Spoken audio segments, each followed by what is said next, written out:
Outlander Season 4 and building the best villain possible. While we wait for Outlander Season 4 later this year, why not dive into a conversation all about villains? If you look back at the past 3 seasons, we've seen a wide array of nefarious adversaries who challenge our heroes in many different ways. Take, for example, the Tormentor who was Blackjack Randall or the sinister Galus Duncan. If we were to look at some of what makes an Outlander villain fantastic, much of it really starts with motive. In order to have a fantastic villain, you really need to have a character who has a very specific reason for their actions. For Blackjack, it really seemed to be his own personal pleasure guised within a military uniform. He did what he could for the sake of the crown, but it also felt very clear that he enjoyed being terrible. He took some element of joy from what he did. With Galus, it was more about power and survival. After everything that he had been through, she wanted to be effectively untouchable, and she managed to find a way to navigate history in order to do that. Whether it be in Outlander Season 4 or later on down the road, the strongest adversaries on this series are the ones that you will be able to hone down on their motive. Beyond that, it helps if there's a specific way in which they can torment Claire or Jamie Fraser. We don't love how either of these characters were treated by Galus or Blackjack, but the history that was built up between them over time was a big part of what made their scenes so stellar. Galus was someone who tried to delegitimize Claire on some level for choosing to use her powers in the way in which she did. Blackjack tried to just break Jamie as a man, whether it be physically, emotionally, or sexually. These were characters who went for psychological breakdowns with their actions.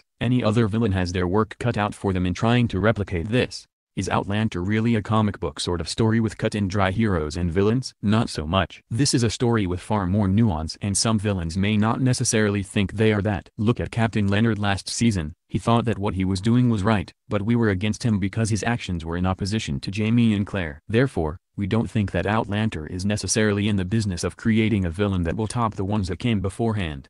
Nonetheless, this is a series that has set the bar extremely high. As a non-reader, we cannot really speak to some of the adversaries that are coming, but we do hope that they contain some of the qualities mentioned in this article. Without a doubt, Blackjack and Galus also benefited heavily from having Tobias Menzies and Lauda Verbeek in their roles. If you missed it, we also suggest you check out our Season 4 filming video from Friday night. If you like these Outlander videos and want to see more of them, subscribing to our YouTube channel is one of the ways you can help support us.